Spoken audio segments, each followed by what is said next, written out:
Bonjour, je vais faire l'explication maintenant des aimants. Les aimants, c'est quoi? Vous avez tous déjà joué avec des aimants, vous avez approché les aimants, oups, ça se colle, oups, ça se repousse. Les aimants, c'est une pierre particulière qui va faire en sorte qu'on a un champ magnétique. Les aimants sont toujours orientés avec un nord et un sud. Ce qu'il faut comprendre avec ça, c'est que le champ magnétique alentour d'un aimant part toujours du nord pour aller vers le sud. Donc, une boussole, ça c'est l'autre point. Le champ magnétique va ressembler à quelque chose comme ceci. Donc, du nord vers le sud. Puis une boussole, c'est quoi? Bien, une boussole, là, c'est tout simplement un aimant qu'il y a à l'intérieur. Soit qu'on le met avec une flèche comme ceci, ou que vous allez avoir comme deux triangles. Et celui qui est coloré est toujours le nord, tout le temps.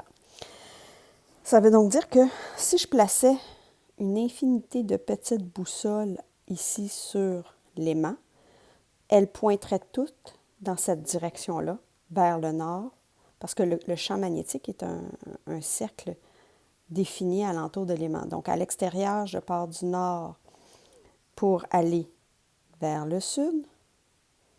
Et quand je suis sur l'aimant, donc l'orientation de toutes les particules qu'il y a de mon aimant, elles vont toutes se diriger comme ceci, du sud vers le nord, mais ça, c'est à l'intérieur de l'aimant que ça va se faire. À l'extérieur, c'est celui qui nous intéresse le plus. Donc, celui qui nous intéresse, c'est celui qui part du nord pour aller vers le sud. Maintenant, si je prends deux aimants, nord, sud, et une deuxième aimant, nord, sud, deux nords vont se repousser. C'est un peu comme un plus puis un moins. Un plus, un moins s'attire, plus, ou moins, moins, ça va se repousser. Donc, le champ magnétique va devenir quelque chose comme ceci. Et on va aller vers le sud. Donc, quelque chose comme ça, qui va aller vers le sud de l'autre côté aussi. Donc, ici, là, il n'y aura rien. Ça va être un vide parce que les deux se repoussent. Même chose si je mets le sud avec le sud. Maintenant, si on prend l'aimant et qu'on la brise en deux.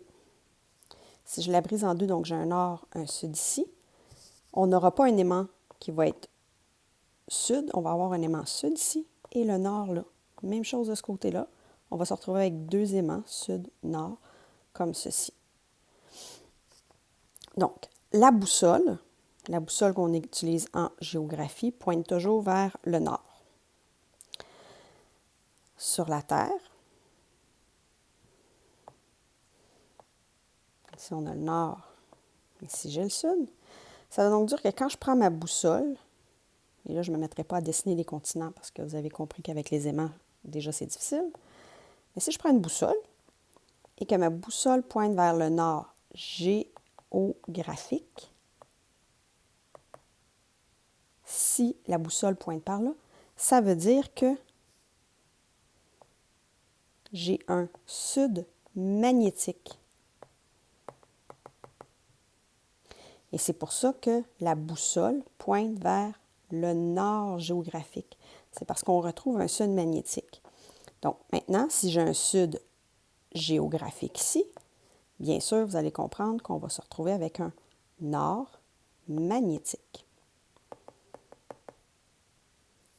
Donc, c'est pour ça que ma boussole pointe toujours vers le nord. Ce qu'on a remarqué maintenant, c'est que les pôles magnétiques, le nord et le sud magnétiques, sont tranquillement en train de se déplacer à travers les ans. Et là, on ne parle pas de 10 ans, là, on parle de centaines de millions d'années.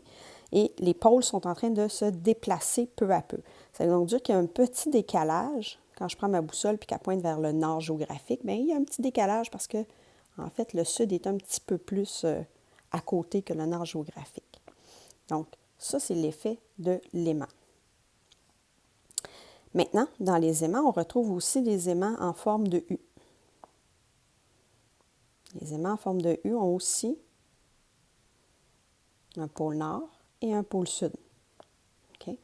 Donc, du nord vers le sud, du nord vers le sud, comme comme ceci.